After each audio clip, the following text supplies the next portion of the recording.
Good morning. Welcome back. So we've got a couple of things going on today. We're going to work on that tractor, get it all nice and shiny and pretty, and then we're going to start getting ready for the snow that's coming tonight and tomorrow and Thursday. So we've got one tractor in here with a bucket on it that we put that bucket on yesterday. That's good to go. We're going to get the backhoe in here as well so that they're warm and they'll start, and we're going to face them just like this, heading right out the door so we can open the door and start pushing. So that's the plan.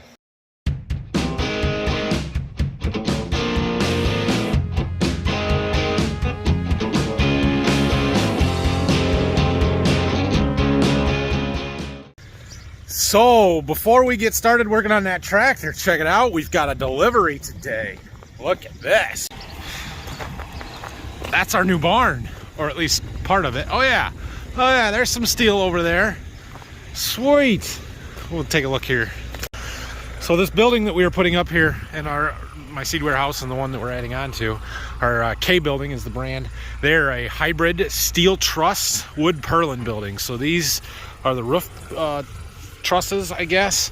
The legs are over here, sidewall legs.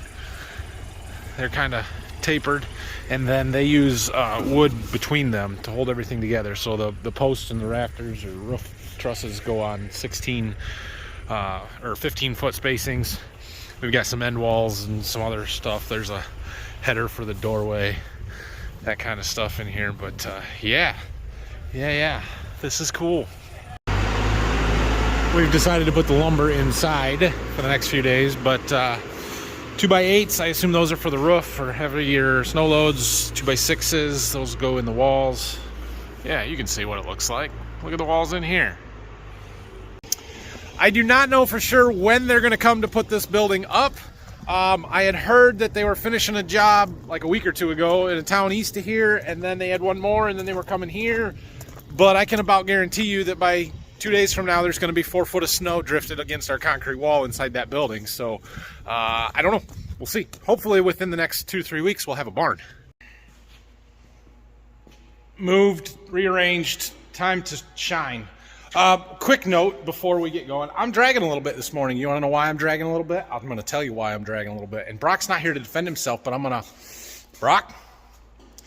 Brock likes to come here and drink my Dr. Peppers out of my fridge, which is fine. I have no problem with it. It's a fringe benefit of working for me. You get to drink my Dr. Pepper. However, Brock, if you ever come and drink my last one out of the fridge again and don't restock it and don't tell me, so that when I get here the next morning there is no Dr. Pepper in the fridge, you're fired, dude. I can't handle this. I'm not acceptable. Please send your hate mail to bakernth@gmail.com and let me know why I'm a terrible boss and how I'm so lucky to have Brock. I'll expect them in the email. Thank you. I got the side shields put back on. Now we're going to get our foam cannon out, and we're going to use our fancy new foam. Okay, so this stuff says to mix it 5-to-1. I poured some out and it was super chunky, so I put it back in and I shook it up real good. We're going to put in 200, I don't know, 200 what, and then we'll fill it up, and that'll be 1,000, and that's 5-to-1, kind of. Is that right? Is it? Maybe that's 1-to-4. Whatever, we're gonna do it. It'll be fine. We'll see what happens here. All right, let's see what happens here.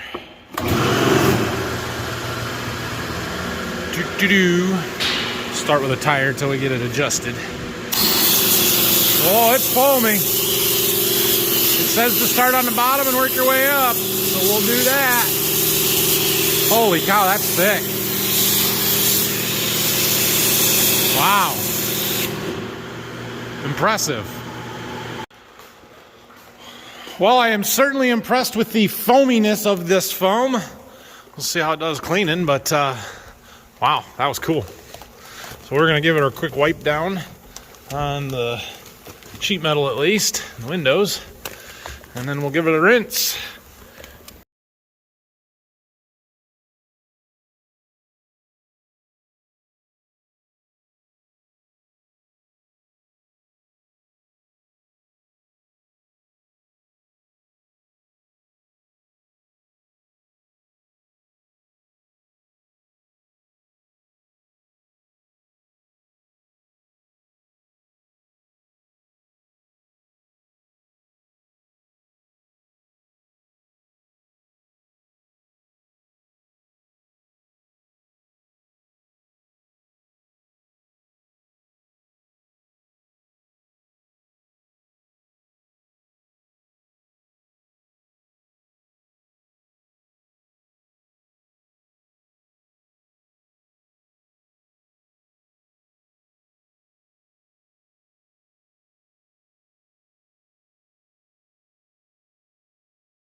What do you think? Pretty cool. I don't know how much that foam and soap actually does, but it did melt a lot of dirt off the tires. That's where you can notice it the most.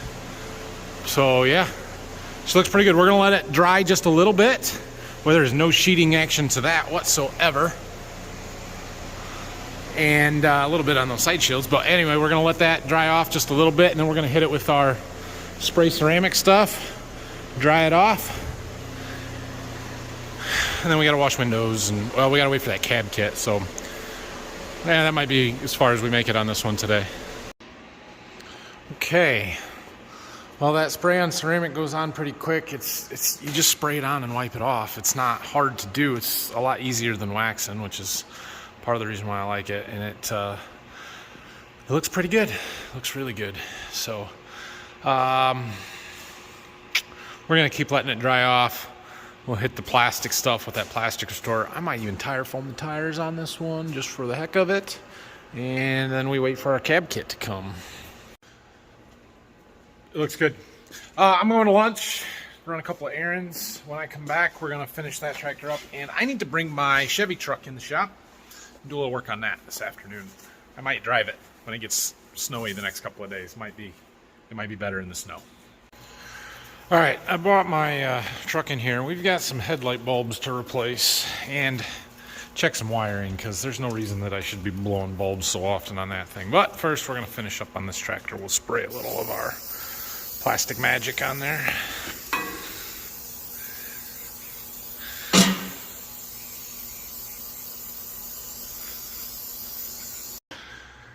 All right, a little tire foam, a little plastic shine goes a long ways. So next project, headlights. So I'm gonna take the whole headlight module right out. There's a few screws to get them out, and then we can work on them easier, because they are a real pain in the butt to try and get down in there. In fact, I can already see a wire disconnected right down in there. That's probably part of the problem. All right, well, the bright works, the dim works. The dim didn't work before, but the bright did, so we got that fixed. It was just that the wire had fallen off. I did put a new bulb in it anyway, because I bought a matched set of the really good ones. I'm gonna keep this one as a spare, and appears that I have an LED out, but what are you gonna do? No big deal. So this one can go back together. Now the other side here, that one's still out. Well, I don't know if you can see it, but I would say that the bulb was actually blown on this side. She's pretty toasty looking in there. All right, well, that one works. Hey. Put the grill back on. So I am caught up on shop work for right now, we're gonna call it. We're going to see what happens with the snowstorm here the next few days, or for the rest of the week probably. And next week, we'll bring the 9R into the shop most likely, and get some stuff moved around. But I'm not going to worry about doing that right now, because we want to have the 7520 and the backhoe in there today. So we'll get some stuff moved around here later this afternoon. But I've got a little bit of an opportunity and some time here to do some work on the computer. So I need to work on my spreadsheet. So part of my planning document, I kind of have this one Google Sheets file. It's where I've got my chemical comparison stuff, my starter stuff. I keep track of all my hybrids and varieties that we're buying. And then I also put on here all of our fields, acres, planting rates, and then I put in the varieties that we're going to plant, which is it goes in these blank boxes here, and it calculates how many units I need to plant the field and how many I'm going to plant of each variety. Keeps track of all of that for me, and what I've got left from what we bought versus what I've assigned to fields and stuff. And then I can put in my rates for starter, and it'll calculate out how much of each individual product that I'm putting in I need, anhydrous, all of that stuff. So we need to start filling this sheet out so that I can come over here to the My John Deere application and start making up our scripts. So I still have to make prescription maps for all of our corn seeding, starter rates, our anhydrous, bean planting stuff, all of it. And the first thing I need to do is know what is going to get planted where. So that's what we're going to work on. Okay, so I'm getting super fancy here with my 2 monitors, which this monitor, it's not good. Compared to this one, it's too dark and too small. I can't read it. Anyway, I have the same spreadsheet open on both monitors so that I can view different pages, tabs of it. So this is my hybrids and varieties. So I have in here all of the different bean varieties that we're going to plant, all of the different corn hybrids that we are going to plant, which there is too many corn hybrids. What do we got? 1, 2, 3, 4, 5, 6, 7, 8, 9, 10, 11. No, that's too freaking many. Ugh. But 2 of them that I have, we only have 24 bags. This 112 day, that's all going to go in the same field. And this one here, that 103 day, that I just don't want to plant a whole box of it because it makes me nervous, but it was worth planting a little bit of. So anyway, that's what we've got. I also, then this is where it will tell me how many units we have used and how many I have left to use on this spreadsheet. And we've got cost per acres in there. Our cost per acre on corn varies anywhere from $75 up to $97 this year. That's a little higher than I would like to see it, but I did go with highly traded stuff. So anything that I could get in a Duracade version, which has got corn borer rootworm traits, it's the top of the line of the trait packages and stuff. I generally chose that. So you know, our average corn price is $220. That's it's not horribly high, but it's higher than I would like it to be. Beans, $62.88, but that includes $15 of seed treatment on them. So our bean price is actually pretty reasonable. So anyway, so now I need to go through this list and place them into each individual field. And there are several factors that I take into consideration when doing so. On the bean side of it, first thing I look at is where are we going to plant wheat this fall? So I actually have a column in here, and I hide a bunch of these fertilizer columns when I'm doing this, but clear on the end I say wheat, and this actually needs to say wheat 23. So where are we going to plant wheat in 2023? That would be this fall after we combine the beans. Because, let me get the soybeans side of it up here.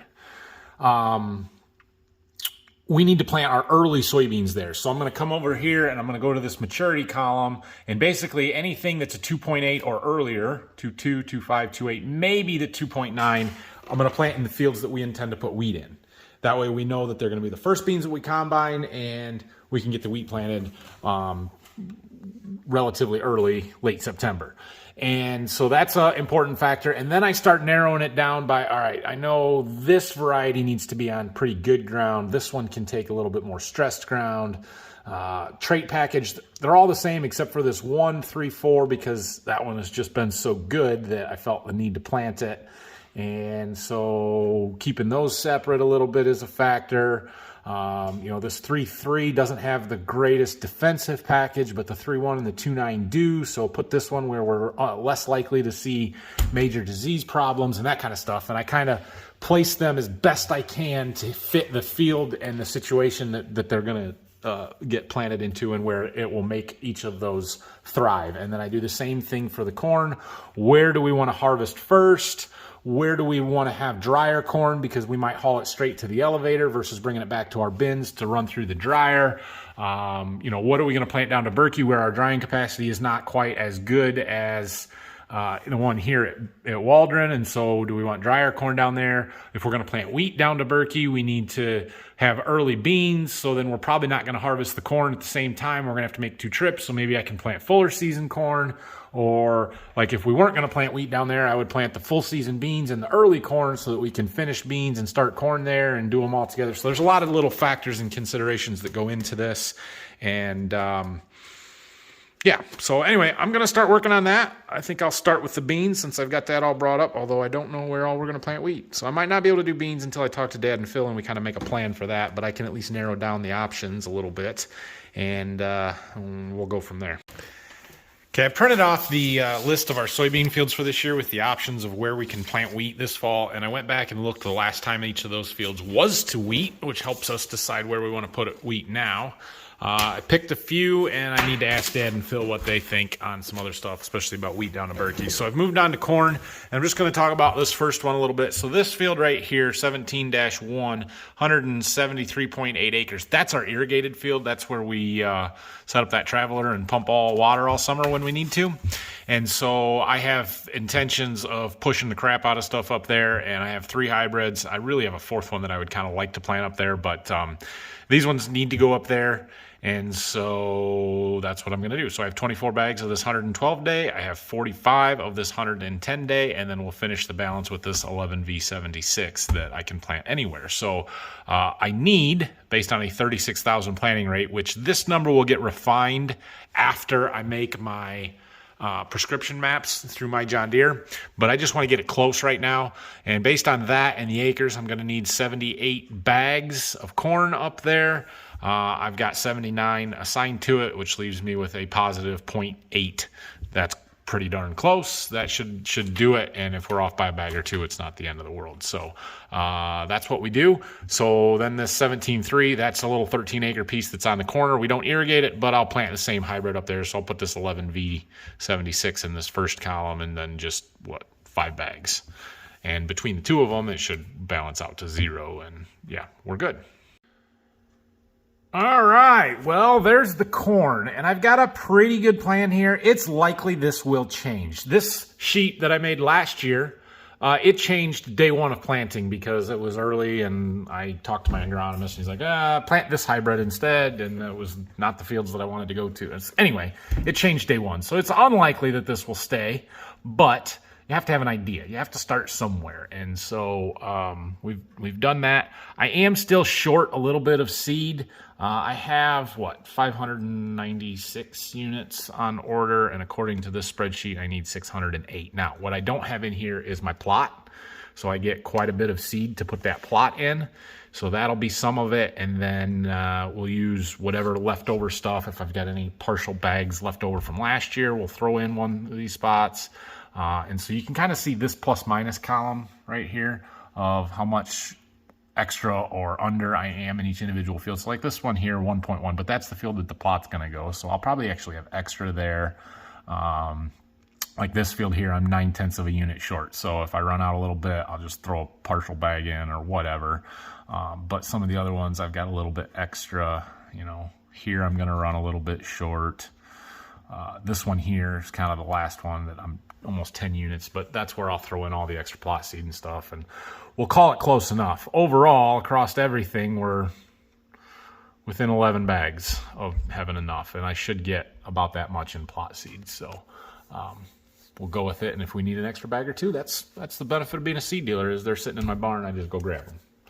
So now I got to do this with beans. Dad and I talked for a minute about our wheat situation, and I got a few more things to consider, and we'll keep working on this. Okay, it is 4:30, and I asked my wife to come stop out at the house tonight. She hasn't even been there since we finished the floor to see it, and so I wanted her to see that and stuff. Plus, I have her birthday present here, and it's easier to just take it there than to take it home, but it's in that box. I didn't wrap it.